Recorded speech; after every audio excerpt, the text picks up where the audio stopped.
제발, 우리 딸 피눈물이 담긴 겁니다. 제발 한 번만 읽어봐 주세요. 차가운 대리석 바닥에 무릎을 꿇은 채 저는 손이 닳도록 빌었습니다.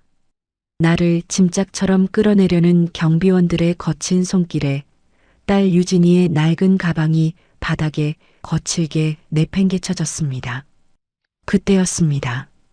얼음장 같은 구두 소리가 제 앞에서 멈춰섰습니다. 천천히 고개를 들자 싸늘한 눈빛으로 저를 내려다보는 여회장이 보였습니다. 그녀와 눈이 마주친 순간 그녀의 얼굴이 백지장처럼 질리더니 숨이 멎은 듯 그대로 굳어버렸습니다. 세상 무서울 것 없어 보이던 저 여자가 대체 왜 나를 보며 유령이라도 만난 듯 굳어버린 걸까요? 이바고 시작 전에 구독과 좋아요 부탁드리며 끝까지 함께 해주세요. 불과 반나절 전만 해도 내 세상이 이렇게 처참하게 무너져 내릴 줄은 꿈에도 몰랐습니다. 비록 비가 오면 벽지가 조금 우는 작고 오래된 전셋집이었지만 우리 모녀의 웃음소리만큼은 그 어느 부잣집 못지않게 따뜻하고 밝았으니까요. 엄마, 나 이번에 대기업 최종 면접까지 올라갔어. 이것만 붙으면 우리 볕 잘 드는 남양집으로 이사 가자. 내가 엄마 예쁜 코트도 사주고 식당 일도 그만두게 해줄게. 며칠 전 1차 합격 통보를 받고 내 목을 끌어안으며 방방 뛰던 25내 딸 유진이 35이라는 늦은 나이에 얻어 내 목숨보다 귀하게 키운 하나뿐인 새끼였습니다. 화상으로 일그러진 흉측한 어미 얼굴을 한 번도 부끄러워한 적 없는 속 깊은 아이였지요. 내가 식당 주방에서 종일 서서 일하느라 퉁퉁 부은 다리로 퇴근하면 유진이는 언제나 따뜻한 물을 떠 안에 발을 주물러 주곤 했습니다. 그 고운 손길과 환한 미소 한 번이면 세상의 모든 고단함이 눈 녹듯 사라졌습니다. 내 삶의 유일한 희망이자 살아갈 이유였습니다. 유진아, 너무 무리하지 말고 눈 좀 붙이고 해라. 엄마는 우리 딸이 건강한 게 제일 좋아. 조금만. 엄마, 나 딱 한 페이지만 더 보고. 이번 면접관들이 엄청 깐깐하대. 내가 꼭 붙어서 우리 엄마 남부럽지 않게 호강시켜 줄 거야. 어젯밤 유진이는 조금 낡았지만 깨끗하게 닦아 쓰는 노트북을 두드리며 환하게 웃어 보였습니다. 하지만 아이의 눈 밑은 며칠 밤을 새운 탓에 퀭하게 들어가 있었고 파리한 입술은 바싹 타들어가 있었습니다. 취업 준비하랴, 생활비 보태겠다고 주말 아르바이트 하랴 잠시도 쉬지 못한 내 딸. 그 안쓰러운 뒷모습을 보며 나는 식당에서 챙겨온 따뜻한 유자차를 슬며시 책상 위에 올려두었습니다. 내가 아이의 굽은 등을 쓰다듬어 주려던 바로 그 찰나였습니다. 엄마, 나 왜 앞이 갑자기 안 보이지? 그 말이 끝이었습니다. 쿵 하는 둔탁하고 무서운 소리와 함께 의자에 앉아있던 딸아이가 바닥으로 고꾸라졌습니다. 노트와 펜이 바닥으로 나뒹굴고 아이의 머리가 차가운 장판 위로 맥없이 떨어졌습니다. 유진아, 유진아, 내 새끼야. 왜 그래? 눈 좀 떠봐라. 나는 짐승처럼 비명을 지르며 아이를 꽉 끌어안았습니다. 흔들어 깨우고 뺨을 어루만져 보아도 유진이의 몸은 물먹은 솜처럼 축 늘어진 채 아무런 미동도 없었습니다. 손끝이 무섭게 차가워지고 있었습니다. 하늘이 두 동강 나는 것 같았습니다. 내 심장이 그대로 멈춰버리는 것 같았습니다. 고막을 찢는 구급차 사이렌 소리가 캄캄한 밤하늘을 갈랐습니다. 응급실의 차가운 불빛 아래서 하얀 가운을 입은 의사 선생님이 굳은 얼굴로 다가왔습니다. 보호자분, 환자가 극도의 과로와 스트레스의 수면 부족이 겹쳐서 쓰러졌습니다. 면역력이 완전히 바닥이라 당장 깨어나기 힘들어요. 며칠 집중 치료를 받아야 합니다. 깨어나도 절대 안정을 취해야 하고요. 그 말을 듣는 순간 다리에 힘이 풀려 그 자리에 털썩 주저앉고 말았습니다. 남들처럼 번듯한 학원 한 번 못 보내주고 내 새끼가 이토록 벼랑 끝까지 몰린 줄도 몰랐던 못난 어미 탓인 것만 같아 가슴을 치고 또 쳤습니다. 링거를 꽂고 의식 없이 누워있는 딸아이의 파리한 손을 잡고 나는 밤이 새도록 눈물을 삼켰습니다. 병실 구석에서 숨죽여 우는 늙은 어미의 눈물이 유진이의 마른 손등 위로 뚝뚝 떨어졌습니다. 동이 부역해 틀 무렵이 되어서야 나는 딸아이의 갈아입을 옷까지라도 챙기려 집으로 돌아왔습니다. 주인 잃은 빈방에는 유진이가 밤을 새워가며 준비하던 서류들이 책상 위에 고스란히 놓여 있었습니다. 옷장을 열려다 현관에 단정하게 벗어둔 유진이의 검은색 면접용 구두가 내 시선을 붙잡았습니다. 유진이가 대학 졸업할 때 내가 큰맘 먹고 백화점에서 사주었던 구두였습니다. 그런데 가까이서 본 그 구두는 앞코가 하얗게 까져 있었고 굽은 한쪽으로 심하게 닳아 있었습니다. 무엇보다 내 억장을 무너지게 한 것은 구두 안쪽이었습니다. 뒤꿈치가 닿는 부분에 약국에서 파는 살구색 반창고가 겹겹이 아주 두껍게 덧붙여져 있었던 겁니다. 새 구두 하나 사달라고 투정 부릴 법도 한데 내 딸은 발 뒤꿈치가 다 까져 피가 나는데도 반창고를 붙여가며 그 낡은 구두를 신고 면접장과 아르바이트를 오갔던 겁니다. 그 달아빠진 구두를 가슴에 품고 나는 소리 죽여 오열했습니다. 아이고, 내 불쌍한 새끼야. 유진아, 엄마가 미안해. 엄마가 정말 미안해. 얼마나 울었을까요? 퉁퉁 부어오른 두 눈을 닦아내며 나는 책상 위에 놓인 서류들을 정리하기 시작했습니다. 그 안에는 밤을 새워가며 준비한 면접 포트폴리오가 빼곡하게 들어 있었습니다. 종이마다 정성스럽게 줄을 치고 빼곡하게 예상 질문과 답변을 적어 놓은 흔적들. 이 종이 뭉치는 단순한 서류가 아니었습니다. 가난하지만 따뜻하게 살아온 우리 모녀가 더 나은 내일로 가기 위해 내 딸이 쏟아부은 간절한 희망이자 피땀이었습니다. 그리고 그 두꺼운 종이 다발을 넘기던 중 코팅된 낡은 네잎클로버 책갈피 하나가 스르륵 무릎 위로 떨어졌습니다. 그것은 40년 전 내 얼굴을 다 태워 먹었던 그 대저택의 끔찍한 불길 속에서 내가 유일하게 들고 나왔던 내 청춘의 유품이었습니다. 유진이는 수능을 볼 때도 중요한 시험을 볼 때마다 엄마의 행운이 담긴 부적이라며 그 낡은 책갈피를 꼭 챙겨가곤 했지요. 책갈피를 어루만지던 내 손끝이 파르르 떨렸습니다. 벽에 걸린 시계를 보았습니다. 오전 9시. 딸아이가 그토록 원하던 대기업 최종 면접 시간이 불과 2시간밖에 남지 않았습니다. 이대로 포기할 수는 없었습니다. 반창고를 붙여가며 낡은 구두를 신고 피땀 흘려 만든 단 한 번의 기회입니다. 이대로 주저앉아 버린다면 유진이가 눈을 떴을 때 얼마나 절망하겠습니까? 나는 자리에서 벌떡 일어나 화장대 거울 앞에 섰습니다. 거울 속에는 이마부터 오른쪽 뺨을 타고 목덜미까지 시뻘겋게 엉겨붙은 화상 흉터가 뚜렷했습니다. 40년 전 그날 이후 나는 평생을 이 흉터가 부끄러워 사람들의 시선을 피해 살았습니다. 남들이 흉측하다 수군거릴 때마다 억장이 무너져 늘 고개를 숙이고 숨어 지냈습니다. 하지만 지금은 내 어량 없는 수치심 따위를 따질 때가 아니었습니다. 내 새끼의 꿈이 죽어가고 있는데 어미의 알량한 체면이 무슨 소용이란 말입니까? 나는 빗을 집어들고 하얗게 센 긴 앞머리를 빗어내렸습니다. 그리고 얼굴 절반을 뒤덮은 그 흉측한 화상 흉터를 덮을 수 있도록 앞머리를 길게 늘어뜨려 얼굴의 반쪽을 완전히 가려버렸습니다. 귀신처럼 늘어진 머리카락 사이로 보이는 내 한쪽 눈에는 서슬 퍼런 도끼가 서려 있었습니다. 어미는 자식을 위해서라면 언제든 기꺼이 괴물이 될 수 있는 법입니다.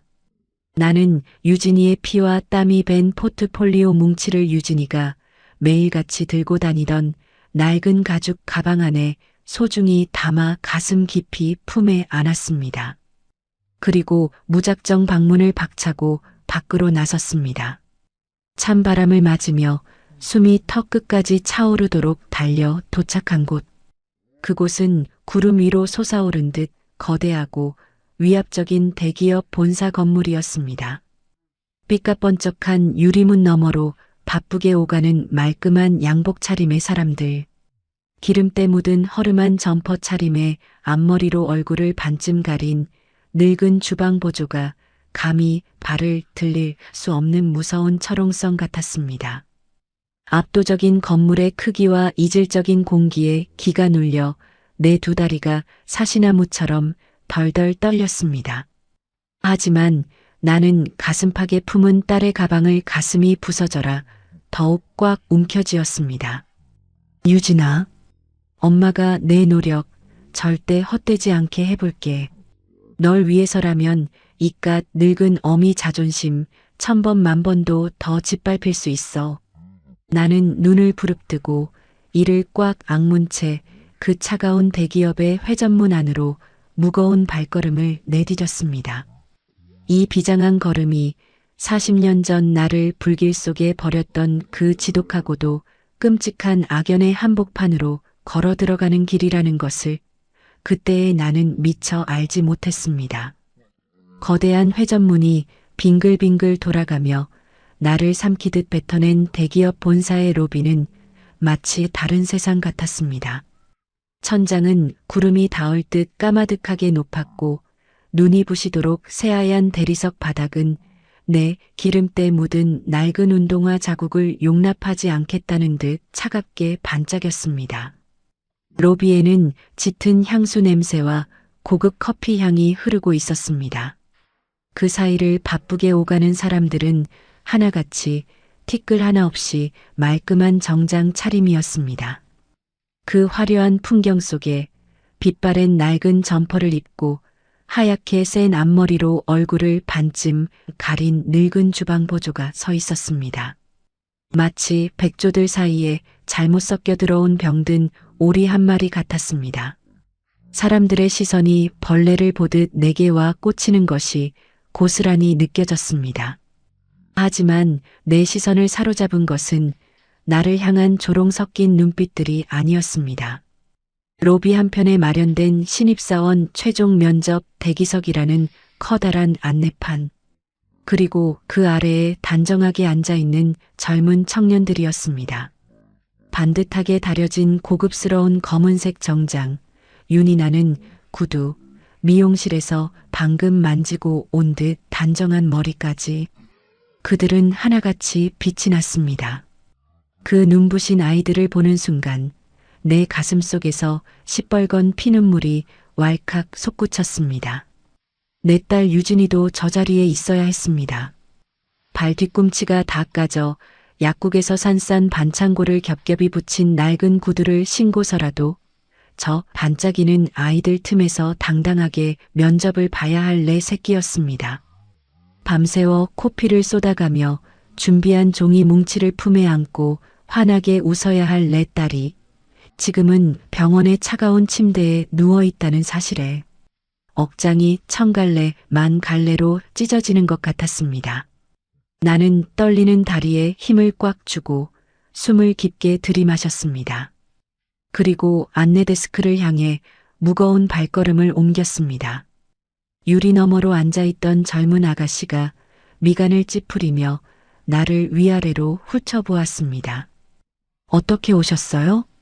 외부인은 출입증 없이 못 들어오십니다. 얼음장처럼 차가운 목소리였습니다. 나는 가슴에 품고 있던 딸의 낡은 가죽 가방을 조심스럽게 꺼내며 최대한 불쌍하고 간절한 목소리로 애원했습니다. 아가씨, 아니 선생님, 내가 면접을 보러 온 유진이 M이 되는 사람입니다. 우리 딸아이가 어젯밤에 갑자기 쓰러져서 지금 병원에 누워 있습니다. 이것만, 이 가방에 든 서류만이라도 면접관님들께 꼭 좀 전해주시면 안 되겠습니까? 우리 딸이 밤새가며 만든 겁니다. 한 번만, 딱 한 번만 읽어봐 주시라고 제발 부탁 좀 드립니다. 나는 허리를 굽혀 싹싹 빌었습니다. 흉터를 가린 앞머리가 흘러내려 눈을 찌르고 콧등을 간지럽혔지만 신경 쓸 겨를이 없었습니다. 하지만 데스크의 아가씨는 철벽처럼 단호했습니다. 할머니, 여기 그런 동네 구멍가게 아닙니다. 본인이 직접 오지 않으면 무조건 불합격 처리예요. 서류를 대신 내주는 규정 같은 건 없습니다. 냄새나니까 어서 나가세요. 냄새나니까. 그 한마디가 비수가 되어 내 가슴을 후벼 팠습니다. 평생 식당 주방에서 기름 냄새, 찌개 냄새를 뒤집어 쓰고 산 내 몸에서 나는 가난의 냄새가 내 딸의 앞길마저 가로막는 것 같아 혀를 깨물고 싶도록 비참했습니다. 하지만 여기서 물러설 수는 없었습니다. 규정이고 뭐고 간에 사람 살리는 셈 치고 한 번만 올려다 주십시오.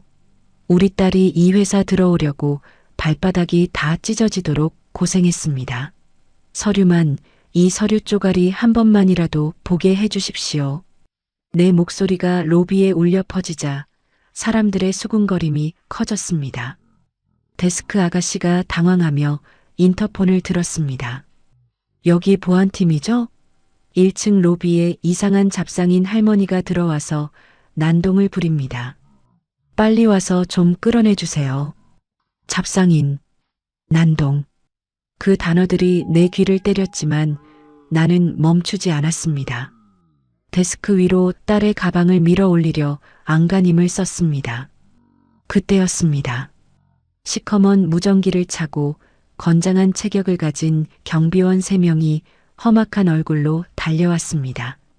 아줌마, 여기서 이러면 업무 방해로 경찰 부릅니다.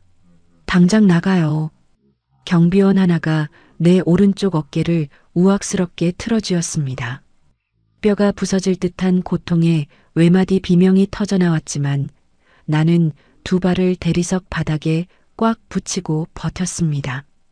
이건 알아. 내 딸 목숨이 걸린 일이다.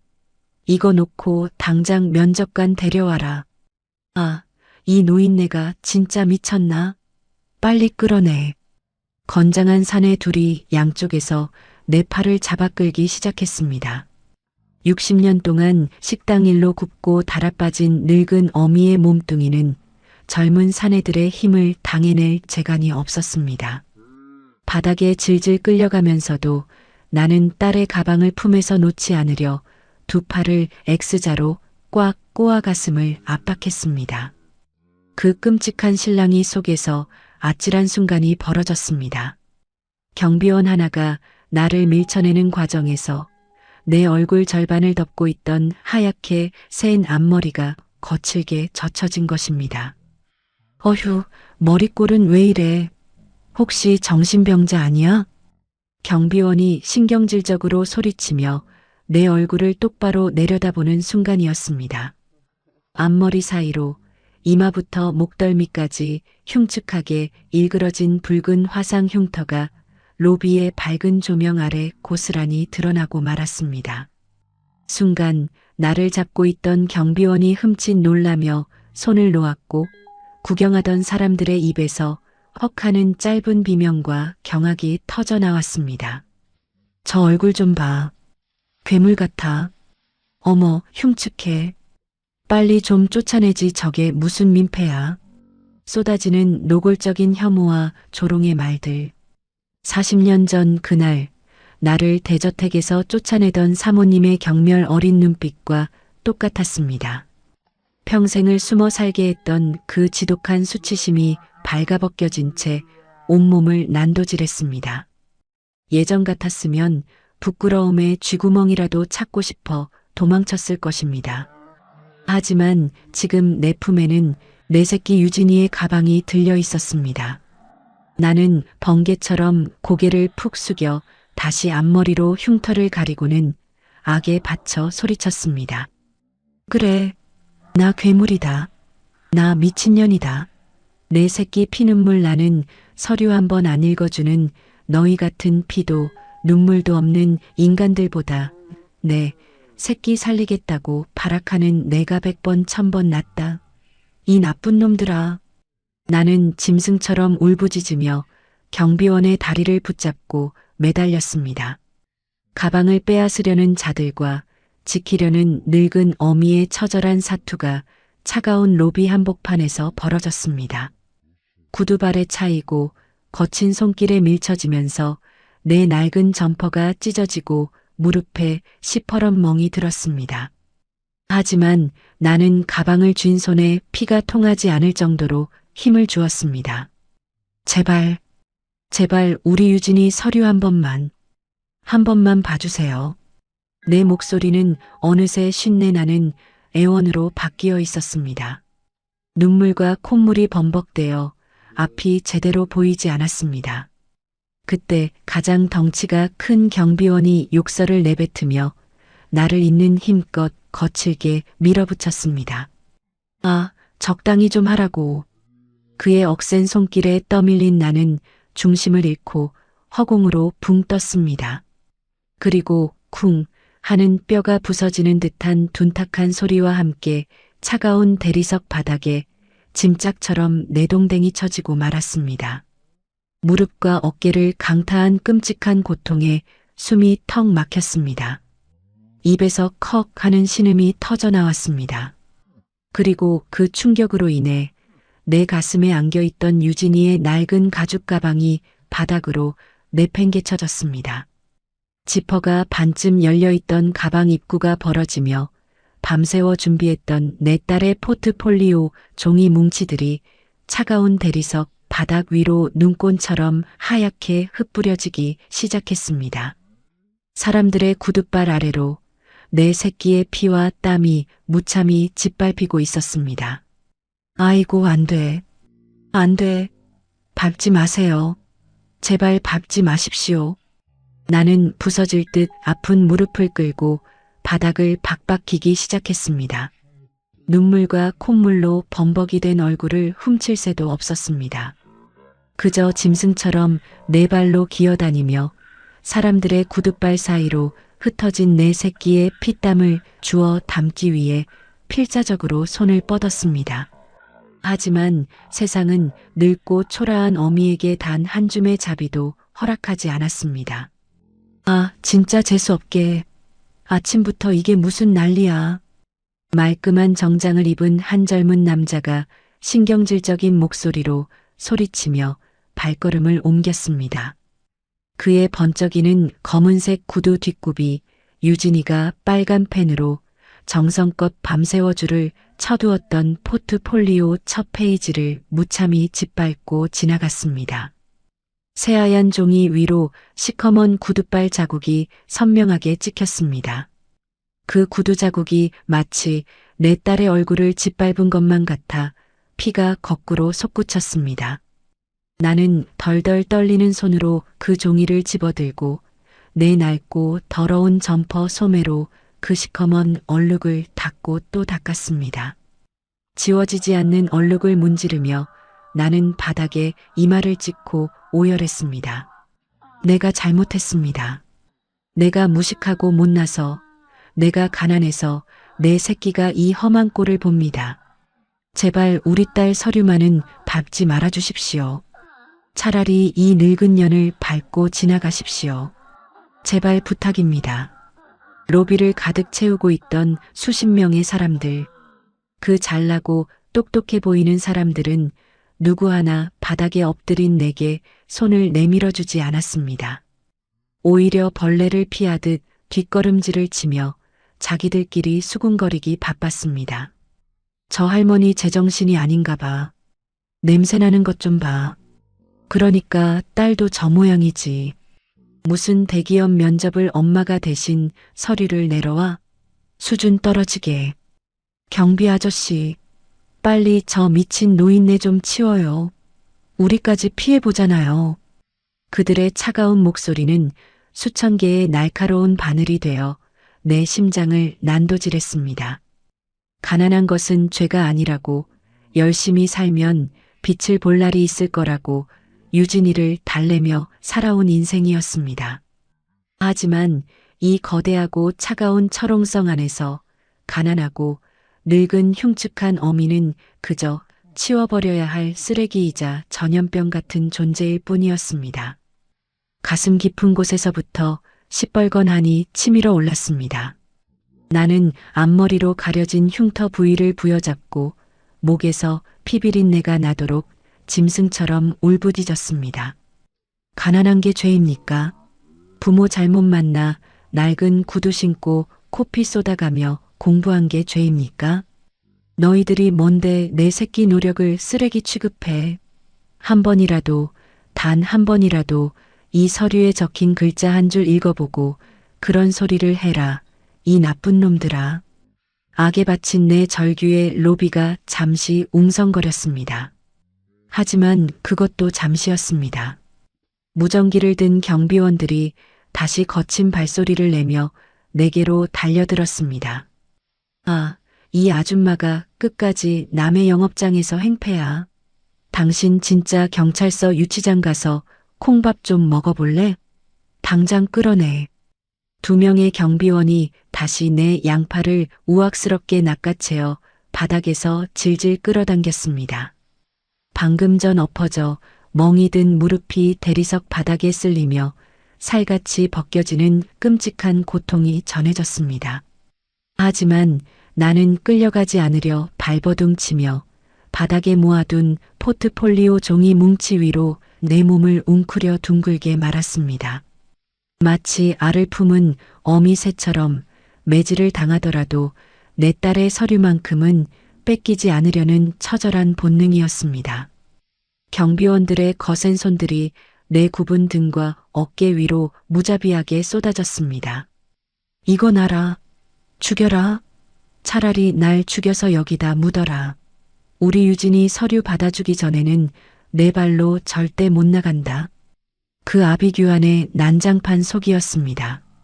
경비원의 거친 손길에 내 품에 안겨있던 낡은 가방이 한 번 더 거칠게 흔들리더니 미처 빠져나오지 못했던 마지막 종이 몇 장이 허공으로 흩날렸습니다.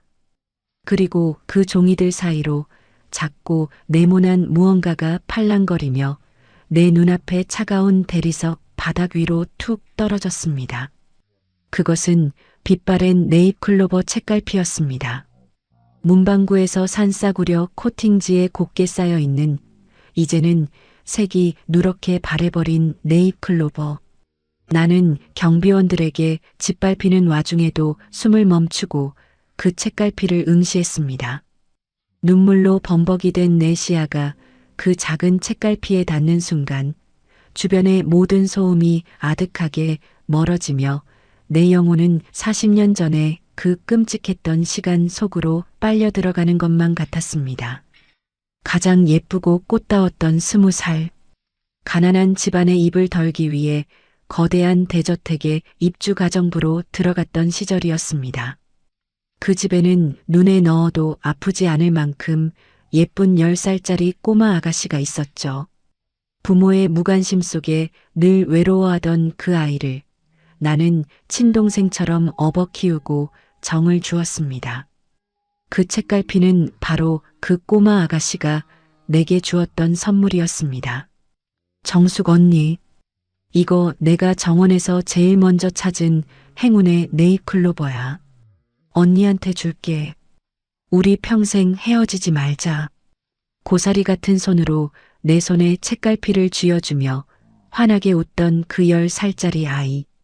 그리고 바로 그날 밤이었습니다. 저택 전체를 집어삼킬 듯 붉은 화마가 덮쳤고 나는 불길 속에 갇혀 우는 그 꼬마 아가씨를 구하기 위해 미친 듯이 불구덩이 속으로 뛰어들었습니다. 내 얼굴 절반이 숯덩이처럼 타들어가며 끔찍하게 녹아내리는 줄도 모르고 내 목숨을 던져 그 아이를 품에 안고 빠져나왔습니다. 하지만 기적처럼 살아난 10살 아가씨의 부모는 얼굴이 괴물처럼 변해버린 나를 보고 불길하고 재수 없다며 돈 몇 푼을 쥐어주고 매몰차게 길거리로 내쫓아 버렸습니다. 평생 씻을 수 없는 상처와 화상 흉터를 안고 지옥 같은 삶을 버티게 했던 유일한 흔적. 그것이 바로 내 딸 유진이가 부적처럼 품고 다니던 저 네잎클로버 책갈피였습니다. 참으로 지독하고 잔인한 운명이 아닙니까? 40년 전 내 인생을 송두리째 앗아간 그 악연의 증표가 지금 이 차가운 대리석 바닥에 나뒹굴며 늙고 짓밟힌 내 꼴을 똑똑히 지켜보고 있다니요. 나는 바들바들 떨리는 피투성이 손을 뻗어 바닥에 놓인 그 책갈피를 움켜쥐었습니다. 책갈피를 쥔 주먹에서 붉은 피가 배어나왔습니다. 흐흑, 하. 짐승의 울음소리 같은 거친 숨을 토해내던 바로 그때였습니다. 거대한 로비를 쩌렁쩌렁 울리던 사람들의 웅성거림이, 경비원들의 거친 욕설이 일순간 거짓말처럼 뚝 끊겼습니다. 마치 누군가 세상의 전원을 꺼버린 것처럼 소름 끼치는 정적이 사방을 무겁게 짓눌렀습니다. 나를 짐짝처럼 끌어당기며 발길질을 해대던 경비원들의 소나기에 스르륵 힘이 풀렸습니다. 그들은 약속이라도 한 듯 허겁지겁 내게서 떨어져 나가더니 차렷 자세로 굳어 숨소리조차 내지 못했습니다. 그 숨막히는 정막을 가르고 오직 단 하나의 소리만이 로비를 울리기 시작했습니다. 또각, 또각, 또각. 날카롭고 일정한 구두 발소리였습니다. 그 발소리는 한치의 흐트러짐도 없이 대리석 바닥을 쪼개버릴 듯한 기세로 내가 엎드려 있는 곳을 향해 다가오고 있었습니다. 시퍼렇게 얼어붙은 공기가 내 뒷덜미를 스치고 지나갔습니다. 바닥에 납작 엎드린 내 시야 안으로 최고급 원단으로 맞춘 짙은 회색빛 바짓단과 얼음장처럼 차갑게 빛나는 구두가 들어왔습니다. 발걸음이 멈췄습니다. 나를 둘러싼 수십 명의 사람들이 마치 모세의 기적처럼 길을 비켜선 그 중심에 누군가가 꼿꼿하게 서 있었습니다. 그가 내뿜는 압도적인 위압감과 서늘한 기운에 짓눌려 내 심장이 터져버릴 것만 같았습니다. 서서히 뻗어나온 짙은 그림자가 바닥에 흩어진 내 딸의 서류와 내 손에 쥐어진 낡은 네잎클로버 책갈피 위로 묵직하게 드리워졌습니다. 대체 누구란 말입니까? 숨소리 하나 허락하지 않는 이 무서운 정막을 몰고 온 자는 대체 누구이길래 저 건장한 경비원들조차 벌벌 떨며 고개를 숙이고 있는 걸까요? 나는 덜덜 떨리는 고개를 아주 천천히, 아주 조금씩 들어 올렸습니다. 그리고 흉터를 가린 하얀 앞머리 틈새로 내 앞에 선 그 사람과 정면으로 시선이 마주쳤습니다. 순간 나는 숨쉬는 법조차 잊어버린 채 그 자리에 얼어붙고 말았습니다. 나를 내려다보는 그 여자는 이 거대하고 압도적인 대기업이라는 철옹성 그 자체를 사람으로 빚어놓은 것 같은 기운을 내뿜고 있었습니다. 50대 초반쯤 되었을까요? 한치의 구김도 없이 몸에 딱 떨어지는 짙은 회색빛의 최고급 정장. 티끌 하나 없이 매끄럽게 빗어넘긴 머리칼. 그리고 무엇보다 내 심장을 얼어붙게 만든 것은 아무런 감정도 읽을 수 없는 그 여자의 차갑고 서늘한 눈동자였습니다. 방금 전까지 나를 짐승처럼 짓밟고 걷어차던 그 험악한 경비원들조차 그녀 앞에서는 바짝 얼어붙어 사시나무처럼 몸을 떨고 있었습니다. 무슨 소란입니까? 얼음 조각을 씹어 뱉는 듯한 서늘하고 낮게 깔린 목소리가 넓은 로비를 울렸습니다. 그 짧은 한마디에 로비의 공기가 순식간에 영하로 뚝 떨어지는 것 같았습니다. 내 팔을 우악스럽게 꺾고 있던 덩치 큰 경비대장이 사색이 된 얼굴로 허리를 90도로 꺾으며 더듬거렸습니다. 회장님, 죄송합니다. 동네 잡상인 노인네가 남의 서류를 들고 와서 억지를 부리는 바람에 곧바로 치우겠습니다. 회장님, 그 단어가 내 고막을 때리는 순간 온몸의 솜털이 쭈뼛 섰습니다. 이 구름 위로 솟은 거대한 빌딩의 주인, 수만 명의 직원을 거느리고 내 딸 유진이가 그토록 들어오고 싶어 밤낮으로 피를 토하며 공부했던 바로 그 그룹의 최고 권력자였습니다. 여 회장의 시선이 바닥에 납작 엎드린 내 초라한 몰골과 내 주위의 눈꽃처럼 처참하게 흩뿌려진 유진이의 포트폴리오 종이 뭉치들을 무심하게 훑고 지나갔습니다. 벌레를 보는 듯한, 아니 벌레만도 못한 길거리의 오물을 보는 듯한 무미건조한 눈빛이었습니다. 30분 뒤에 해외 바이어들 로비로 들어옵니다. 여 회장은 나를 향해 단 한 번의 눈길도 더 주지 않은 채 옆에 선 비서에게 서류철을 넘겨받으며 차갑게 내뱉었습니다. 당장 치우세요. 내 회사 로비에 쓰레기 하나 굴러다니는 꼴 보고 싶지 않습니다. 쓰레기. 그녀의 입에서 튀어나온 그 두 글자가 내 가슴 한복판에 시퍼런 비수가 되어 푹 꽂혔습니다. 세상이 나를 향해 손가락질하고 괴물이라 욕하는 것은 100번 1000번 견딜 수 있었습니다. 평생 식당 주방에서 남들이 먹다 남긴 잔반을 치우며 구질구질하게 살아온 내 인생은 쓰레기라 불려도 쌌습니다. 하지만 발 뒤꿈치에서 피가 나도록 낡은 구두를 신고 밤새워 코피를 쏟아가며 만든 내 딸의 피땀 어린 서류. 그 간절한 희망의 조각들마저 이 차가운 대리석 바닥에 쓰레기 취급을 받는다는 사실에 내 안에서 무언가 툭 하고 끊어지는 소리가 들렸습니다. 쓰레기가 아닙니다. 내 입술 사이로 피를 토하듯 쉰 목소리가 새어나왔습니다. 몸을 돌려 걸어가려던 여 회장의 구두 발걸음이 멈칫했습니다. 나는 찢어질 듯 아픈 무릎을 끌고 덜덜 떨리는 두 손으로 바닥에 흩어진 유진이의 종이 뭉치와 내 피가 묻은 낡은 네잎클로버 책갈피를 한 대 움켜쥐었습니다. 이건 쓰레기가 아닙니다.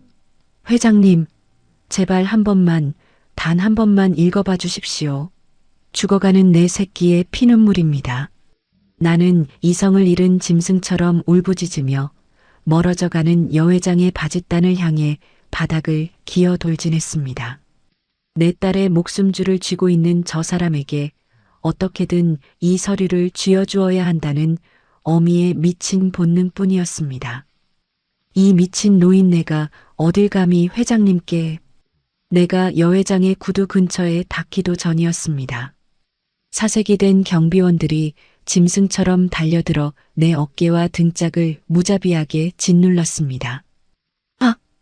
뼈가 부서지는 끔찍한 고통과 함께 누군가 내 뒷덜미의 옷깃을 우악스럽게 틀어지고 뒤로 강하게 획 잡아챘습니다. 내 몸이 허공으로 들리며 뒤로 거칠게 꺾이는 바로 그 찰나였습니다. 평생을 빛 한 줌 들어오지 못하게 꽁꽁 감춰두었던 내 머리칼.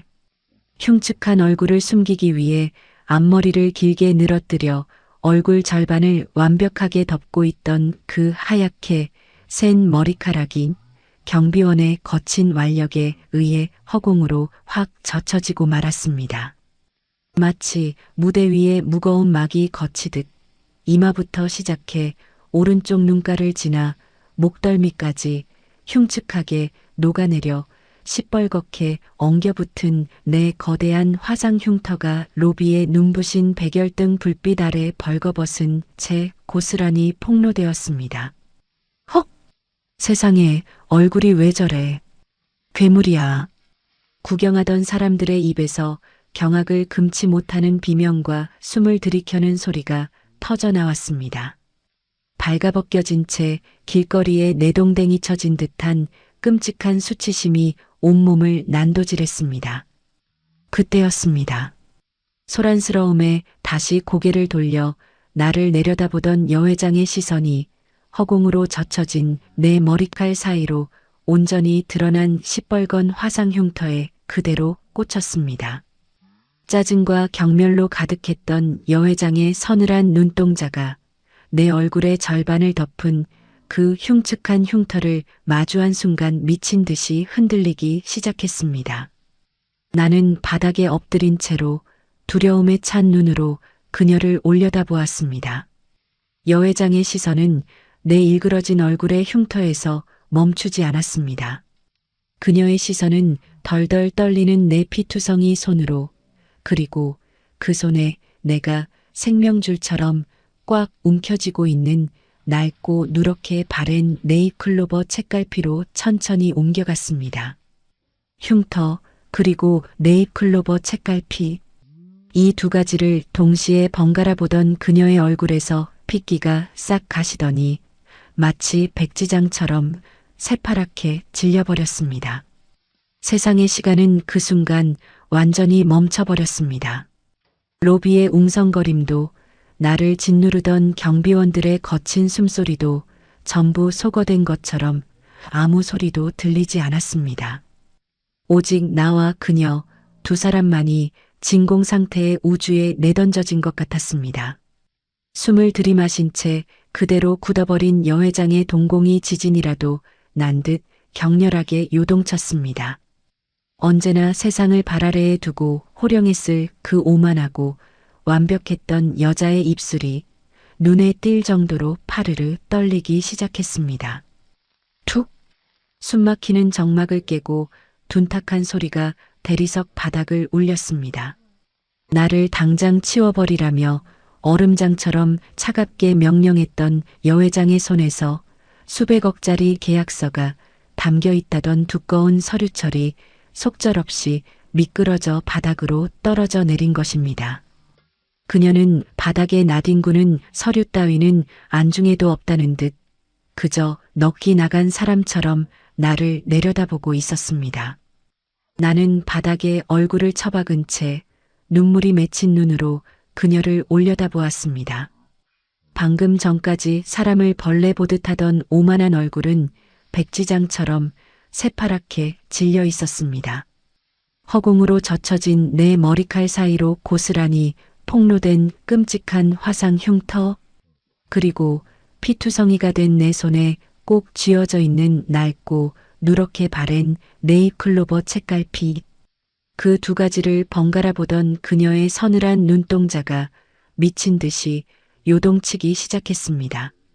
마치 한낮에 유령이라도 마주한 사람처럼 숨을 헐떡이는 그녀의 붉은 입술이 눈에 띌 정도로 파르르 떨렸습니다. 회장님? 어디 편찮으십니까? 옆에 꼿꼿하게 서 있던 비서가 사색이 되어 다가갔습니다. 나를 짓누르고 있던 덩치 큰 경비대장도 이 기묘한 침묵이 당황스러운 듯 눈치를 살피며 나를 바닥에서 억지로 질질 끌어당기려 거친 손을 뻗었습니다. 아, 이 미친 노인네. 빨리 안 일어나? 회장님 심기 불편하시잖아. 빨리 끌어내. 경비원의 억센 소나기가 내 멍든 뒷덜미를 거칠게 틀어쥐고 군홧발이 내 어깨를 사정없이 걷어차려는 바로 그 찰나였습니다. 당장 그 더러운 손 놓지 못해. 거대한 로비의 유리창이 쩌렁쩌렁 울릴 만큼 여 회장의 입에서 찢어지는 듯한 비명이 터져 나왔습니다. 평생을 피도 눈물도 없는 마녀라 불리며 단 한 번도 남 앞에서 감정을 드러낸 적 없다는 대기업 여 회장의 처절한 악습이. 그 기괴하고 충격적인 호통에 로비 안의 모든 사람들이 입을 떡 벌린 채 숨을 죽였습니다. 나를 끌어내려던 덩치 큰 경비대장은 귀신이라도 본 듯 새파랗게 질려 뒷걸음질을 쳤습니다. 당장 내 눈앞에서 사라져. 감히 누구 몸에 함부로 손을 대. 나는 내 귀를 의심했습니다. 여 회장은 바들바들 떨리는 다리를 이끌고 정신없이 내가 엎드려 있는 바닥을 향해 다가오고 있었습니다. 한치의 오차도 없이 떨어지던 최고급 정장 치마가 구겨지는 것도 수십 명의 구경꾼들이 경악하며 자신을 쳐다보고 있다는 사실도 그녀에게는 아무런 의미가 없어 보였습니다. 그녀는 바닥에 쓰러진 이 흉측하고 냄새나는 늙은 노인 앞으로 다가오더니 얼음장처럼 차가운 대리석 바닥 위로 털썩 두 무릎을 꿇었습니다. 세상에서 가장 높고 거대한 철옹성이 가장 비참한 밑바닥을 향해 와르르 무너져 내리는 순간이었습니다. 언니, 여회장에 떨리는 입술 사이로 새어나온 그 두 글자에 내 심장은 벼락을 맞은 듯 그대로 멈춰버렸습니다. 정숙 언니 맞지? 여회장은 피투성이가 된 내 거친 두 손을 덥석 부여잡았습니다. 40년 동안 꾹꾹 눌러 참아왔던 뜨거운 참회의 눈물이 그녀의 오만했던 두 눈에서 둑이 터진 것처럼 미친 듯이 쏟아져 내리기 시작했습니다. 그녀가 짐승처럼 울먹이며 내 이름을 부르고 내 흉터진 얼굴을 떨리는 손으로 쓰다듬는 순간 내 머릿속을 팽팽하게 당기고 있던 기억의 봉인이 굉음을 내며 터져버렸습니다. 나를 둘러싼 이 차가운 로비의 풍경은 온데간데 없이 사라지고 내 영혼은 40년 전 그 끔찍했던 붉은 화마의 밤으로 곤두박질 치고 있었습니다. 그래요. 어떻게 잊을 수 있겠습니까? 어떻게 지울 수 있겠습니까? 40년 전 지독하게 가난했던 집안의 입 하나라도 덜기 위해 17살 때부터 남의 집 식모살이를 전전하다 20살 꽃다운 나이에 입주 가정부로 들어갔던 그 거대한 대저택. 그곳에는 부모의 지독한 무관심 속에 늘 인형처럼 앉아 외로워하던 10살짜리 꼬마 아가씨 명희가 있었습니다. 바쁜 부모는 아이를 큰 집에 방치해 두기 일쑤였고 나는 혼자 정원 구석에서 훌쩍이며 울고 있는 그 불쌍한 아이를 볼 때마다 내 어린 시절이 떠올라 가슴이 아팠습니다. 주방에서 몰래 훔쳐온 달콤한 약과를 명희의 입에 쏙 넣어주며 나는 그 아이를 내 친동생처럼, 아니 내 목숨처럼 업어 키우고 정을 주었습니다. 정숙 언니, 이거 내가 정원에서 제일 먼저 찾은 행운이야. 언니 줄게. 우리 엄마 아빠처럼 나 버리고 가지 마. 언니 나랑 평생 같이 살자. 고사리 같은 작은 손으로 내 손에 쥐어주며 환하게 웃던 아이. 문방구에서 산 싸구려 비닐로 삐뚤빼뚤하게 코팅된 바로 이 네잎클로버 책갈피. 하지만 우리의 그 소박하고 따뜻했던 약속은 너무도 참혹하게 산산조각이 나고 말았습니다. 그날 밤 저택 전체를 순식간에 집어삼킨 끔찍한 대형 화재. 매캐한 연기와 치솟는 시뻘건 불길 속에서 어른들은 모두 자기 목숨을 부지하려 밖으로 도망치기 바빴습니다. 10살짜리 명희가 방 안에 갇혀 나오지 못했다는 사실을 알았을 때 아무도 그 지옥 같은 불구덩이 속으로 뛰어들려 하지 않았습니다. 오직 나만이 미친 사람처럼 불길을 뚫고 2층으로 뛰어 올라갔습니다. 독한 연기에 질식해 쓰러진 아이를 발견한 순간 나는 물에 흠뻑 적신 커다란 솜니불을 뒤집어 써서 아이의 머리끝부터 발끝까지 칭칭 감쌌습니다. 그리고 명희를 내 가슴에 꽉 안은 채 1층으로 통하는 화염 속으로 내 몸을 던졌습니다. 무너져 내리는 불붙은 기둥과 달궈진 유리 파편들이 온통 내 몸 위로 쏟아져 내렸습니다. 내 오른쪽 얼굴과 어깨에 시뻘건 불기둥이 들러붙으며 살이 지글지글 타들어가는 끔찍한 소리가 고막을 때렸습니다. 뼈가 녹아내리는 듯한 그 끔찍한 고통 속에서도 나는 내 품에 안긴 명희를 지키려 두 팔의 힘을 단 한 번도 풀지 않았습니다. 기적처럼 저택 밖으로 빠져나와 아이를 살려냈지만 눈을 뜬 내 얼굴은 이마부터 목덜미까지 숯덩이처럼 녹아내려 차마 눈뜨고 볼 수 없는 괴물로 변해 있었습니다. 가장 예쁘고 거울 보기를 좋아했던 20살 청춘의 고운 얼굴이 단 하룻밤 만에 지옥의 형상으로 바뀌어 버린 것입니다. 하지만 내 잃어버린 얼굴보다 나를 더 처참하게 죽인 것은 명희 부모의 그 잔인하고 모진 눈빛이었습니다. 퇴원 후 붕대를 칭칭 감고 나타난 내게 명희 어머니는 고급 핸드백에서 두툼한 돈봉투를 꺼내 바닥에 툭 던지듯 떨어뜨렸습니다.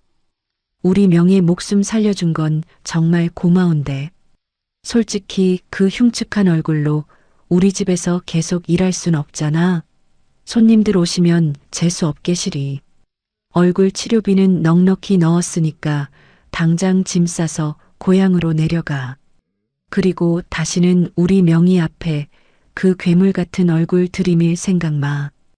애 트라우마 생기니까. 짐승만도 못한 취급이었습니다. 그날 나는 내 청춘과 내 예쁜 얼굴을 깡그리 잃어버린 채 버려진 개처럼 길거리로 쫓겨났습니다.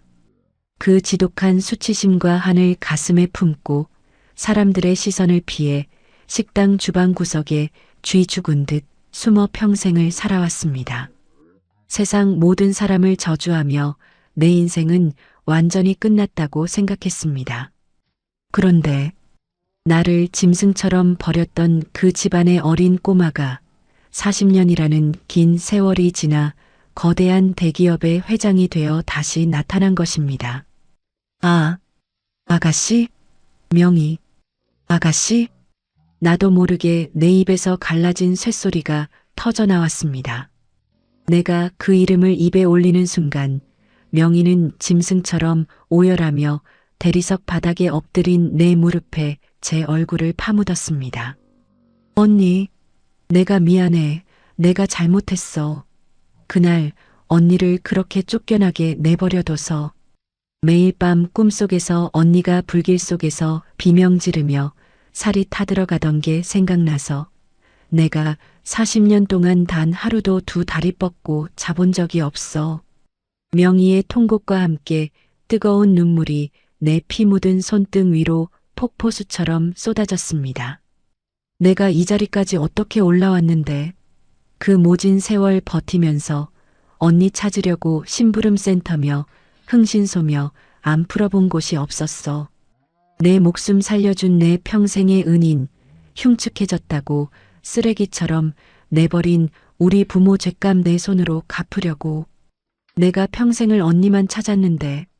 그런데 명희는 말을 잇지 못하고 자신의 가슴을 퍽퍽 치며 피를 토하듯 통곡했습니다. 그런데 언니가, 우리 정숙 언니가 왜 내 회사 바닥에서 이러고 엎드려 있어. 언니, 내가 미안해. 내가 죽일려니야. 명희의 처절한 통곡 소리가 거대한 로비를 가득 채우고 메아리 쳤습니다. 방금 전까지 나를 조롱하고 짓밟았던 덩치 큰 경비원들과 안내데스크 직원들, 그리고 나를 쓰레기 취급하며 비웃었던 수십 명의 젊은 면접자들은 숨소리조차 내지 못한 채 사색이 되어 굳어 있었습니다. 길바닥에 오물 취급을 받던 냄새나는 미친 노인네가 감히 눈도 마주칠 수 없는 거대 그룹 여회장의 평생을 찾아 헤맨 생명의 은인이었다는 사실에 그들의 동공은 공포로 덜덜 떨리고 있었습니다. 당장이라도 자신들의 목이 달아날 것을 직감한 듯 경비대장은 얼굴이 하얗게 질려 바닥에 풀썩 주저앉아 벌벌 떨고 있었습니다. 세상 무서울 것 없이 군림하던 거대 그룹의 여회장이 길바닥에 오물처럼 남루한 내 무릎에 제 고귀한 얼굴을 묻고 어린아이처럼 엉엉 울고 있었습니다. 방금 전까지 나를 쓰레기 취급하며 짓밟고 조롱하던 사람들은 염라대왕 앞에 끌려온 죄수들처럼 바닥에 납작 엎드려 사시나무 떨듯 벌벌 떨고 있었죠. 평생 내 숨통을 조이고 나를 쥐구멍에 숨어 살게 했던 이 잔인한 세상이 하루아침에 내 발밑으로 엎드리는 이 기막히고 경이로운 순간, 대체 이 거대한 폭풍우의 끝에는 무엇이 기다리고 있는 걸까요? 아가씨, 우리 명희 아가씨, 정말 맞아요? 나는 덜덜 떨리는 피투성이 손을 뻗어 내 무릎에 엎드려 통곡하는 명희의 어깨를 조심스럽게 감싸 안았습니다. 40년이라는 야속한 세월이 흘러 10살 꼬마는 50살의 중년 여인이 되어 있었지만 내 품에 파고들어 서럽게 우는 그 떨림만큼은 화염 속에서 나를 꽉 껴안았던 그 어린아이의 모습 그대로였습니다. 언니, 내가 정말 미안해. 나 때문에 나 살리려다가 우리 예쁜 언니 얼굴이 이렇게. 명희는 고개를 드러내 일그러진 오른쪽 뺨의 화상 흉터를 두 손으로 감싸쥐었습니다. 평생 남들이 징그럽다며 피하고 손가락질하던 흉측한 살덩어리였습니다. 거울을 볼 때마다 나조차도 소름이 끼쳐 눈물을 흘리며 쥐어뜯었던 저주의 흔적이었죠. 그런데 대한민국 최고 그룹의 회장인 명희는 자신의 하얀 손바닥에 내 피와 진물이 묻어나는 것도 아랑곳하지 않고 내 흉터에 자신의 뺨을 비비며 짐승처럼 울부짖었습니다. 내 거친 손등에 입을 맞추고 또 맞추며 40년 동안 가슴에 맺혔던 피눈물을 쏟아냈습니다. 그 뜨거운 참회의 눈물이 내 흉터를 적시고 흘러내리는 순간 내 뼛속까지 시리게 박혀있던 지난 날의 지독한 수치심과 서러움이 눈 녹듯 씻겨 내려가는 것만 같았습니다. 나는 명희의 말끔하게 빗어넘긴 머리칼을 앙상한 손으로 쓰다듬으며 함께 목 놓아 울었습니다. 아닙니다. 아가씨가 무사히 살아주셨잖아요. 이렇게 훌륭하게, 이렇게 높고 멋진 분이 되어 살아계시잖아요. 이깟 화상 자국이 무슨 대수라고요. 아가씨 잘 크신 거 내 두 눈으로 봤으니 나는 그걸로 만족합니다. 정말 고맙습니다, 아가씨.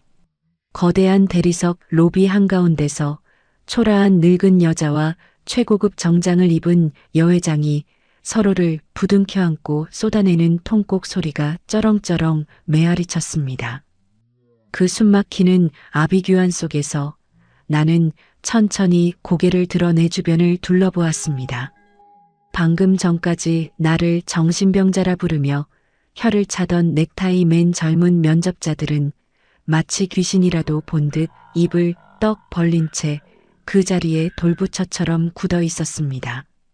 나를 향해 냄새난다며 쫓아내라 소리치던 안내데스크의 젊은 여직원은 안색이 흙빛이 되어 데스크 밑으로 숨어들고 있었습니다.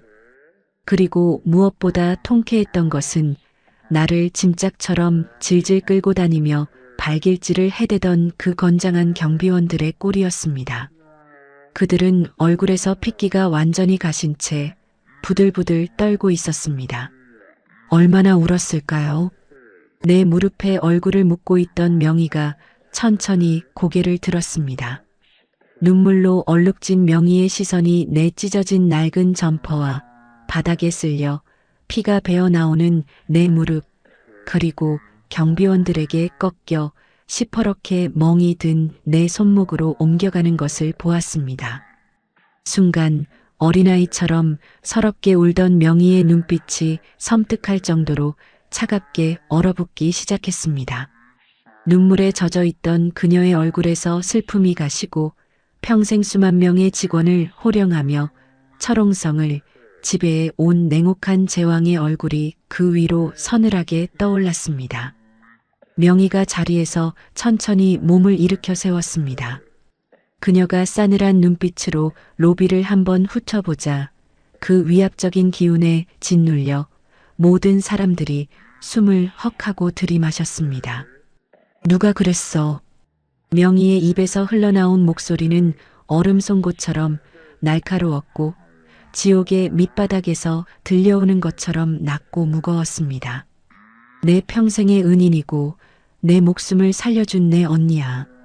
감히 내 언니 몸에 손을 대고 이 차가운 바닥에 내 동댕이 친 자가 대체 누구냐고 묻잖아. 마지막 순간 명희의 입에서 벼락 같은 호통이 터져 나왔습니다. 로비의 거대한 유리창이 깨질 듯한 그 분노의 외침에 나를 주동해서 짓밟았던 덩치 큰 경비대장이 사색이 되어 앞으로 기어 나왔습니다. 그는 바닥에 머리를 찌우며 짐승처럼 살려달라 애원하기 시작했습니다. 회장님, 죽을 죄를 지었습니다. 저는 그저 규정대로. 저분이 출입증도 없이 막무가내로 난동을 피우시길래. 규정? 명희가 비웃듯 차갑게 내뱉으며 경비대장의 앞으로 다가갔습니다. 잘못했습니다. 제발 한 번만 용서해 주십시오. 회장님. 방금 전까지 내게 온갖 쌍욕을 퍼부으며 어깨를 짓밟던 그 거만한 사내가 지금은 눈물 콧물을 흘리며 두 손을 싹싹 비비고 있었습니다. 나를 향해 냄새난다며 벌레 취급했던 안내데스크 직원도 무릎을 꿇은 채 벌벌 떨며 울고 있었습니다. 내 가슴속에 맺혀있던 서러운 체증이 뻥 뚫리며 말로 다할 수 없는 통쾌한 전율이 등줄기를 타고 흘렀습니다. 하지만 그 사이다 같은 통쾌함도 잠시, 나는 바닥에 나뒹구는 서류 뭉치를 본 순간 정신이 번쩍 들었습니다. 내가 이곳에 왜 왔는지 40년 만에 재회라는 기적 속에서 까맣게 잊고 있었던 내 딸의 목숨줄이 떠오른 것입니다. 아가씨, 전 괜찮습니다. 그것보다도 드릴 말씀이 있어요. 나는 바닥을 기어 명희의 바짓단을 다급하게 붙잡았습니다. 우리 딸, 우리 불쌍한 유진이가 지금 병원에 입원해 있습니다. 오늘이 면접인데 쓰러져서 오질 못했어요. 코피 쏟아가며 밤새워 만든 이 서류라도 한 번만 봐주세요. 제발 이것만 면접관님께 전해주세요. 내 처절한 외침에 명희의 시선이 바닥으로 향했습니다. 그녀의 시선이 머문 곳에는 방금 전 경비원들과의 몸싸움 속에서 가방 밖으로 쏟아져 내린 유진이의 포트폴리오 종이들이 눈꽃처럼 흩뿌려져 있었습니다. 명희가 천천히 허리를 굽혀 내 옆에 떨어져 있던 종이 한 장을 집어들었습니다. 그런데 그 종이를 집어든 명희의 손끝이 파르르 떨리기 시작했습니다. 그녀의 얼굴이 방금 전 화상 흉터를 보았을 때보다 더 무섭게 일그러지고 있었습니다. 그 종이는 다름 아닌 아까 그 젊고 거만한 면접자가 신경질을 내며 밟고 지나갔던 바로 그 페이지였습니다. 유진이가 밤새워 빨간 펜으로 정성껏 줄을 쳐두었던 그 새하얀 종이 한가운데에 시커먼 구둣발 자국이 무참하고 선명하게 찍혀 있었던 것입니다. 유진. 이름이 유진이야? 명희가 구두 발자국이 찍힌 서류의 첫 장을 넘기며 쉰 목소리로 물었습니다. 네, 내 늦둥이 딸입니다. 35 늙은 나이에 얻어 식당 주방에서 뼈가 으스러지도록 일하며 키운 내 목숨입니다. 아가씨, 제발 우리 유진이 서류 한 번만 읽어봐 주십시오. 명희는 시커먼 구두 자국이 짓밟힌 종이 위로 뚝뚝 눈물을 떨어뜨렸습니다. 그녀는 내 딸이 얼마나 처절하게 이 면접을 준비했는지 종이마다 붙어있는 형형색색의 포스트잇과 코피 자국을 보며 입술을 꽉 깨물었습니다. 그리고 그 피땀 어린 종이가 자신의 회사 로비에서 자신의 직원들과 면접자들의 구둣발에 쓰레기처럼 짓밟혔다는 사실에 경악과 끓어오르는 분노를 주체하지 못했습니다. 명희는 바닥에 흩어진 유진이의 서류들을 하나하나 아주 소중하게 자신의 가슴에 품어 안았습니다. 그리고는 아직도 바닥에 엎드려 있는 내 양어깨를 단단히 감싸 안아 정성스럽게 일으켜 세웠습니다. 언니, 무릎 꿇지 마. 이제 2번 다시 무릎 꿇을 일 없어. 명희는 나를 자신의 곁에 당당하게 세우고는 사시나무처럼 떨고 있는 수십 명의 무리를 벌레 보듯 내려다보며 선언하듯 내뱉었습니다. 이 서류, 오늘 면접관들 안 봅니다. 그 한마디에 내 심장이 철렁 내려앉으려던 찰나 그녀의 단호하고 결연한 목소리가 거대한 로비의 공기를 완벽하게 장악했습니다. 이 귀한 서류는 이 그룹의 최고 결정권자인 나 회장 최명희가 지금 당장 내 회장실에서 직접 봅니다.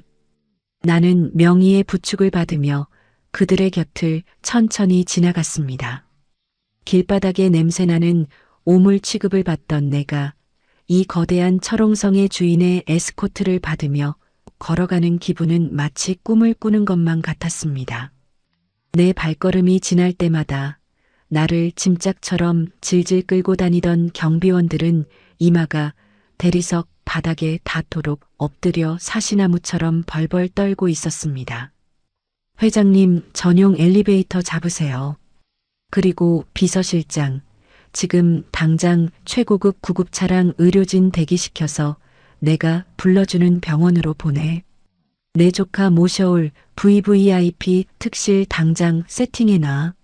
명희의 불같은 지시가 떨어지자 수십 명의 수행원들이 일사불란하게 움직이기 시작했습니다. 나는 명희의 손에 이끌려 번쩍거리는 금빛 엘리베이터에 올랐습니다. 숫자가 올라갈수록 내 심장도 터질 듯이 방망이질을 쳤습니다. 구름 꼭대기에나 있을 법한 최고층, 명희의 회장실 문이 열렸을 때 나는 너무 놀라 입을 다물 수가 없었습니다. 내 평생 구경조차 해본 적 없는 눈부신 샹들리에와 끝없이 펼쳐진 통유리창 너머로 내려다 보이는 서울의 전경. 기름때에 찌든 내 낡은 운동화가 닿는 것조차 죄스러울 만큼 폭신하고 고급스러운 카펫이 깔려 있었습니다. 아가씨, 나 같은 게 이런 귀한 곳에 들어와도 됩니까? 바닥 더러워집니다. 나는 주춤거리며 뒤로 물러섰습니다. 내 찢어진 점퍼와 무릎에서 흐르는 피가 이 깨끗한 공간을 더럽힐까봐 두려웠기 때문입니다. 하지만 명희는 내 두 손을 꽉 쥐고는 회장실 한가운데에 있는 가장 크고 푹신한 상석 소파로 나를 이끌었습니다. 언니, 아가씨가 뭐야? 이제 나 명희 아가씨 아니야. 언니 동생 명희야. 명희는 나를 조심스럽게 소파에 앉히고는 구급상자를 가져와 내 발밑에 다시 무릎을 꿇었습니다. 세상에 무릎이 다 까졌네. 이 나쁜 새끼들. 내가 그놈들 철저하게 교육시킬 테니까 걱정 마. 대한민국 최고 그룹의 여회장이 낡고 더러운 내 바짓가단을 걷어 올리고 내 상처난 무릎에 정성스럽게 약을 바르고 있었습니다. 그녀의 고운 손길이 내 상처에 닿을 때마다 내 가슴속에 맺혀있던 딱딱한 멍울들이 사르르 녹아내리는 것 같았습니다. 치료를 마친 명희는 내 곁으로 바짝 다가와 앉았습니다. 그리고는 아까 경비원들에게 잡혀 거칠게 뒤집어졌던 내 하얗게 센 앞머리를 조심스럽게 쓸어 넘겨주었습니다. 안 돼. 징그러워, 아가씨. 보지 마요. 나는 본능적으로 두 손을 올려 내 오른쪽 뺨을 덮고 있는 시뻘건 화상 흉터를 가리려 했습니다. 40년 전 이 흉측한 얼굴 때문에 모진 욕을 듣고 쫓겨났던 그 끔찍한 기억이 아직도 내 뼛속에 문신처럼 새겨져 있었기 때문입니다. 평생을 남들의 조롱과 혐오를 피해 머리카락으로 얼굴을 칭칭 감고 어둠 속에 숨어 살았던 나였습니다. 하지만 명희는 내 두 손을 부드럽게 그러나 단호하게 잡아내렸습니다. 언니, 가리지 마. 세상에서 제일 예쁘고 눈부신 얼굴을 왜 가려. 명희의 따뜻한 손바닥이 울퉁불퉁하게 일그러진 내 시뻘건 화상 흉터 위를 천천히 어루만졌습니다. 그 손길에는 단 한 점의 혐오도 두려움도 없었습니다. 오직 깊은 경외심과 절절한 사랑만이 담겨 있었습니다. 언니, 이 흉터, 언니가 나 살리려다 훈장처럼 얻은 거잖아. 내 목숨값이고 내 피와 살이 녹아있는 성스러운 자국이야. 사람들이 괴물 같다고 손가락질했어? 그딴 쓰레기 같은 새끼들 누나를 다 뽑아버려도 시원찮을 만큼 나한테는 이 세상 그 어떤 보석보다 귀하고 아름다운 흉터야. 명희의 눈동자에서 굵은 눈물방울이 툭툭 떨어져 내 흉터를 적셨습니다. 그러니까 이제 숨지 마, 언니. 고개 푹 숙이고 숨어 살지 마. 언니는 나한테 하늘이고 신이고 내 모든 거야. 당당하게 고개 들고 살아. 내가 언니 남은 인생, 이 흉터가 세상에서 제일 자랑스러운 훈장이 되게 만들어줄 테니까. 그 말을 듣는 순간 40년 동안 내 영혼을 옥죄고 있던 지독한 수치심의 사슬이 와장창 끊어지며 산산조각이 났습니다. 가난하고 못 배운 데다 얼굴까지 흉측해져서 내 딸 유진이 앞에서도 늘 죄인처럼 고개를 숙이고 살았던 어미였습니다. 내 딸이 친구들에게 내 엄마는 왜 얼굴이 저래? 라는 놀림을 받을까봐 학교 졸업식 한번 제대로 찾아가지 못했던 못난 어미였습니다. 하지만 오늘 이 거대한 철옹성의 꼭대기에서 나는 처음으로 내 흉터를 향해 웃을 수 있었습니다. 이 끔찍한 살덩어리가 저주가 아니라 한 생명을 살려낸 위대한 훈장이라는 명의의 절규 앞에서 나는 비로소 내 60년의 굽은 인생을 용서하고 보듬어 안을 수 있었습니다. 고마워요, 아가씨. 아니, 명희야. 정말 고맙다. 나는 명희의 어깨를 끌어안고 어린아이처럼 엉엉 소리 내어 울었습니다. 40년 전 그날 밤에 지독했던 연기 냄새가 이제야 내 코끝에서 영원히 씻겨 내려가는 것 같았습니다. 우리는 서로의 눈물을 닦아주며 마주보며 웃었습니다. 그때 테이블 위에 조심스럽게 모아두었던 유진이의 서류 뭉치가 내 눈에 들어왔습니다. 명희도 내 시선을 따라 구겨지고 더러워진 그 포트폴리오를 바라보았습니다. 명희가 떨리는 손으로 유진이의 서류 첫 장을 넘겼습니다. 아까 그 오만한 남자의 시커먼 구두 발자국이 선명하게 찍혀있는 그 페이지. 명희는 소매 끝으로 그 더러운 구두 자국을 닦아내려 애쓰며 유진이가 밤새워 적어 내려간 글자들을 천천히 읽기 시작했습니다. 존경하는 면접관님. 저는 비록 낡고 비좁은 반지하 방에서 자랐지만 식당 주방에서 뼈가 으스러지도록 일하며 저를 키워주신 세상에서 가장 위대한 어머니 밑에서 자랐습니다. 명희의 목소리가 가늘게 떨렸습니다. 저의 어머니는 얼굴에 화상을 입고 남들의 차가운 시선을 받으면서도 단 한 번도 저를 향한 웃음을 잃지 않으셨습니다. 저는 그런 어머니의 굳은 살 박인 손을 보며 세상의 어떤 시련 앞에서도 포기하지 않는 끈기를 배웠습니다. 제가 귀사에 입사하게 된다면 저희 어머니가 평생 보여주신 그 우직하고 정직한 희생의 정신으로 일하겠습니다. 명희의 눈물방울이 서류 위로 번져 글씨를 흐릿하게 만들었습니다. 그녀는 다음 장 또 다음 장을 넘기며 유진이가 형형색색의 펜으로 빼곡하게 정리해 놓은 회사 분석 자료와 사업 제안서들을 하나하나 짚어보았습니다. 테이프를 덕지덕지 붙인 낡은 구두를 신고 발바닥이 찢어지도록 현장을 뛰어다니며 모은 생생한 데이터들.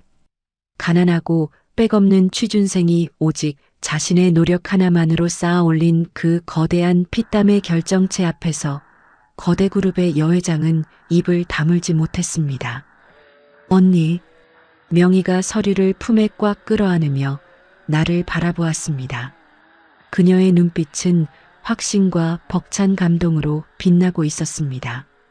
우리 조카 유진이 말이야. 내 언니 딸이라서가 아니야. 내 은인의 핏줄이라서 동정하는 게 아니라고. 명희는 자리에서 벌떡 일어나 유리창 너머로 내려다 보이는 수많은 건물들을 가리켰습니다.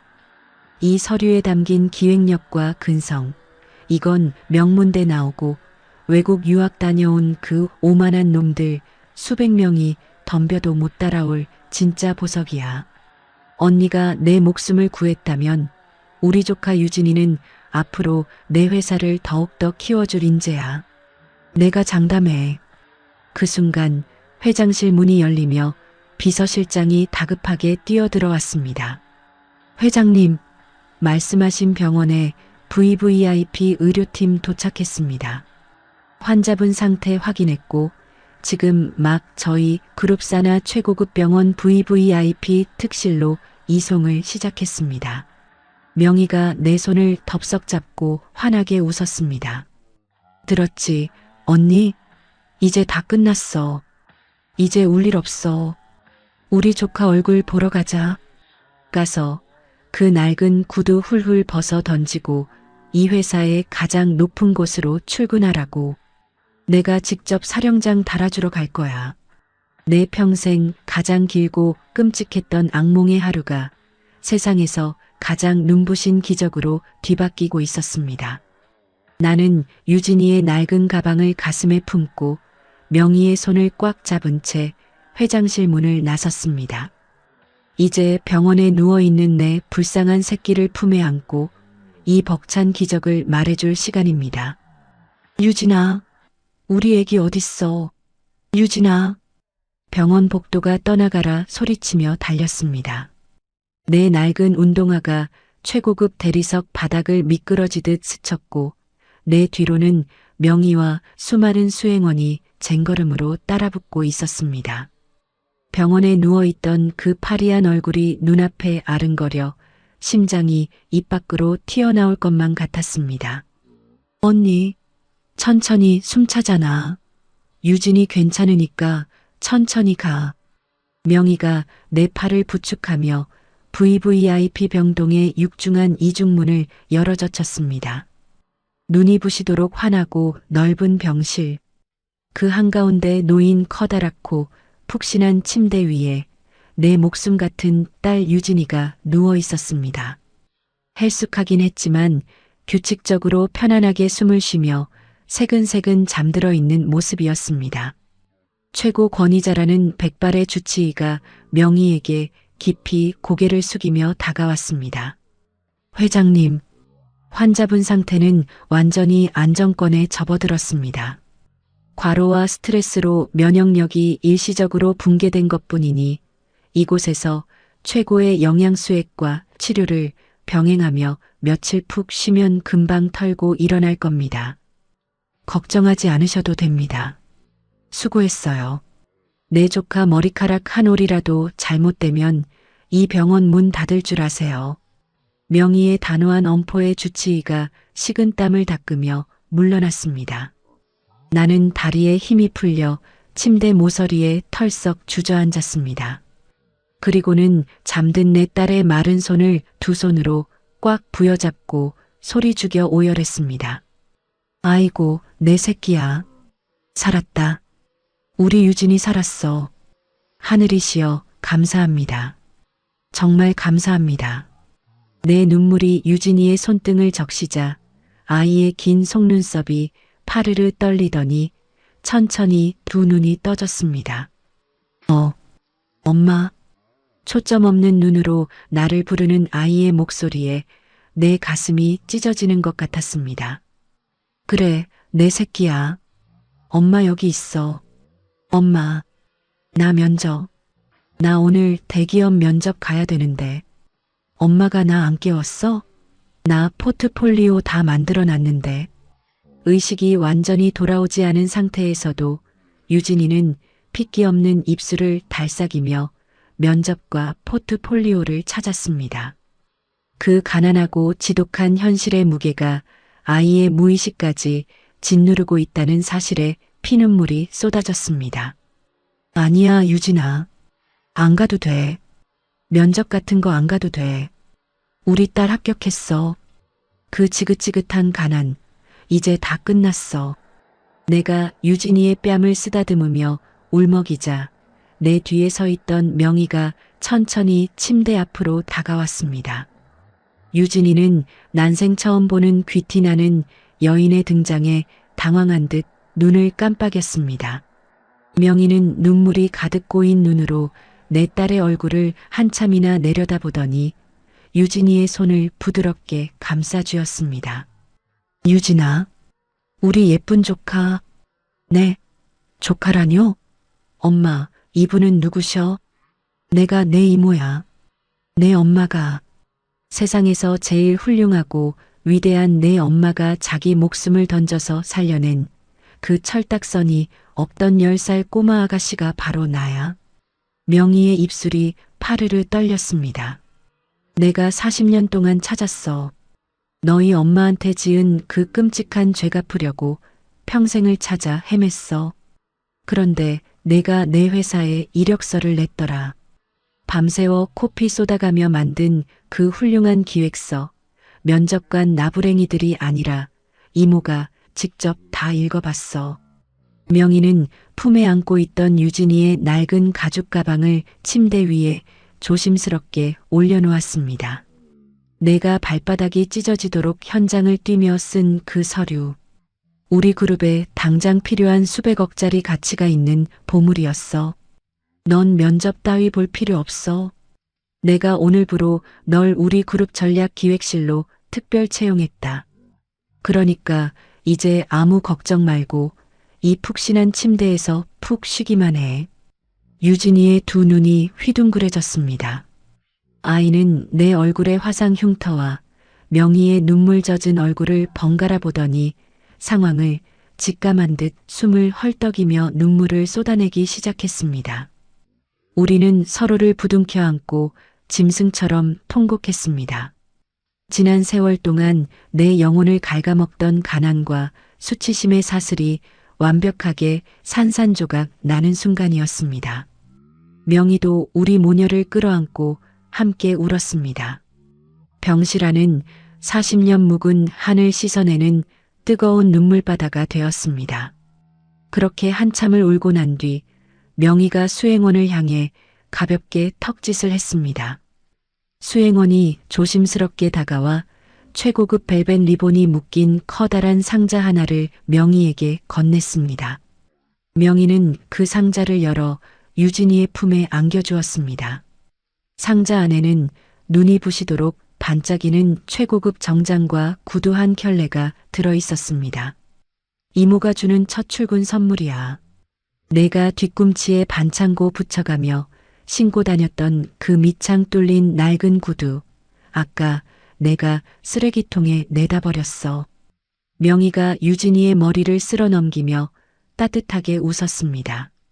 이제 이 새 구두 신고 꽃길만 걸어. 내 엄마가 피땀 흘려 만들어준 내 인생. 이모가 세상에서 제일 눈부시게 만들어줄게. 유진이는 그 상자를 품에 안고 소리내어 엉엉 울었습니다. 밑창이 달아빠진 구멍난 구두를 부여잡고 방바닥을 구르며 피눈물을 흘렸던 오늘 아침의 지옥 같았던 시간이 거짓말처럼 아득하게 멀어져 갔습니다. 며칠 뒤 태어난 유진이와 나는 명희가 마련해준 햇살이 눈부시게 쏟아지는 넓은 남양집으로 이사를 했습니다. 곰팡이 냄새나는 반지하 방을 떠나던 날 나는 내가 평생 썼던 낡은 주방 보조용 앞치마를 과감하게 불태워버렸습니다. 그리고 오늘 나는 내 딸 유진이의 첫 출근길을 배웅하기 위해 대문 밖을 나섰습니다. 명희가 선물해준 구두를 신고 말끔한 정장을 입은 내 딸의 뒷모습은 세상 그 어느 꽃보다 아름답고 당당했습니다. 유진이를 태우러 온 최고급 검은색 세단이 부드럽게 미끄러져 멀어지는 것을 보며 나는 가슴 벅찬 숨을 길게 내쉬었습니다. 나는 주머니 속에서 낡고 빛바랜 네잎클로버 책갈피를 꺼내 두 손으로 소중히 감싸쥐었습니다. 40년 전 모진 불길이 내 청춘을 잿더미로 만들었을 때도 지독한 가난이 내 새끼의 구두 밑창을 다 갉아먹었을 때도 내가 끝끝내 놓지 않았던 내 굽은 인생의 유일한 부적이었습니다. 돌이켜보면 참으로 길고도 매서운 겨울이었습니다. 흉측한 얼굴을 숨기려 하얀 앞머리로 세상을 가리고 살았던 서러운 세월.